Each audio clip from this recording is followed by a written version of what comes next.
We are live and in person. The first time I'm getting to visit Duke City MMA, and it has to be to talk to the gentleman, Jalin Fuller. How you doing, sir? I am wonderful. How are you doing today? It's a little odd. I'm not used to being in the gym anymore. It's exciting. Rightfully so, and to be your first time here in Duke City, man, you're gonna love it. I hope you can stick around, see how we get to work today. Oh, definitely. We've got a couple more interviews. We got to do some other guys with fight news around these parts. But we're here to talk about you, a return to the LFA, and a new dedication to 170 pounds. Yes. Okay, so before we get to all the great things of the new camp, let's look back at the last fight and talk to me about some lessons learned. I learned I'm not a 185er. Bruno definitely beat me back down to my weight class. That is for sure what happened there.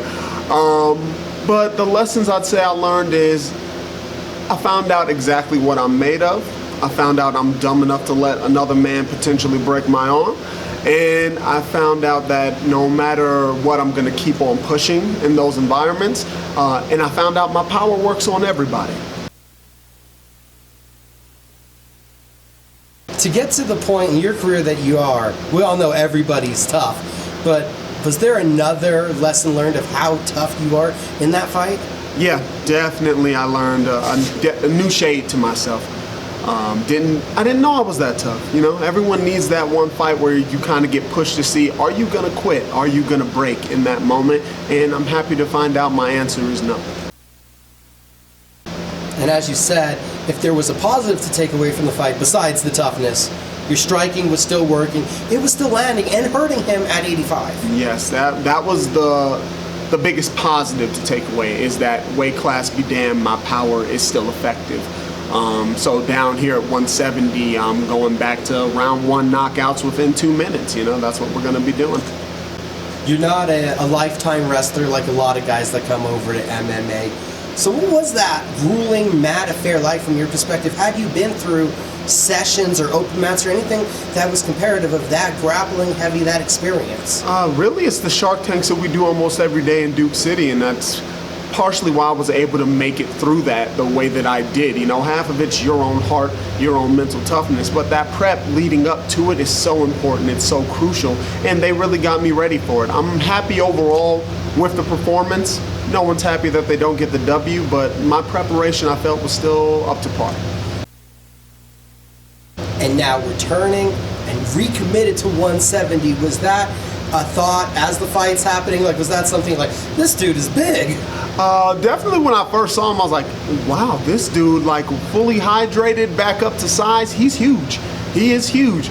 But really, I had already talked with my management team, with Ricky and the guys at Diminium, and my coach, Frank Gomez, here at Duke City, and we had already decided we need to get more serious about making 170. We can't be walking around 35 pounds up to 40 pounds plus heavier than the 170-pound limit. You know, we just can't be doing that, especially at this stage in the game. It takes away my ability to take short notice fights, and that's something, especially at the regional scene, you need to be able to do. And now, as I got here, let everybody know the secret. Oh, yeah. We're 10 days out from the fight, more. You got abs. Oh, I haven't seen this. Mad abs, baby, mad abs. I'm very proud of that. We've never seen that on Jalin Fuller before, so I am happy to let you guys in on that little bit. What was the work that it took to get in this condition, to get in this shape, and the sacrifices to be that diligent on the diet? Really, it was the little things, you know. It's the avoiding the drive-through after the way home from practice. But really, it's all thanks to Luke and the guys over at Rough Riders Barbell Club. That's my new strength and conditioning camp. I've been with them now for 6 months. Literally, I started with them like a week or two before the fight with Bruno, and I just stuck with them, and now we're good to go. They've really, you know, sculpted me a new temple. LFA 130 now, we get to see what an energized, what a fully athletic built version of Jalin Fuller. How much can you let us in on how you've been feeling, how you've been looking throughout this camp? I feel and look exceptional. I always feel exceptional coming into these fights. But really, this camp has kind of showed me how much more athletic I actually am. The cardio is in a great place. You know, I'm able to get through these rounds and still have plenty to go for another set, really. So I'd say that's the biggest thing I've learned. Back at 170, it sounded like you already made the intentions clear. It's to put guys to sleep once again. Damn right. Yeah, I'm looking to get this guy out of here. Round 1, under 3 minutes. I have a reputation to protect here. So I'm looking to clean him up and see if Mario Moore can top that in his fight on Sunday, following mine.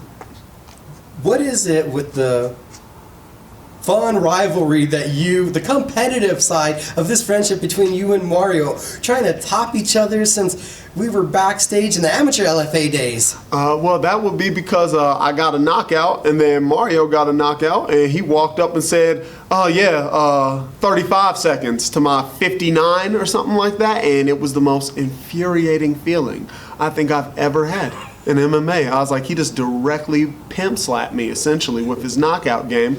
So now it's on, and it's been on every single time ever since. The opponent's going to be Gage Saunders. Looks like he has some boxing experience. His preference would also be to keep the fight standing. What else have you noticed in preparation? I've noticed that he will quit. That is what I've noticed. I've noticed that even though it's his preference, it's not exactly a strong suit. So I'm going to go in there, blast him dead square in the jaw, and he's going to shoot like everyone else. Sounds like you're feeling like this is a fight well suited to all of your advantages. 100%. I think I'm going to walk right through Gage.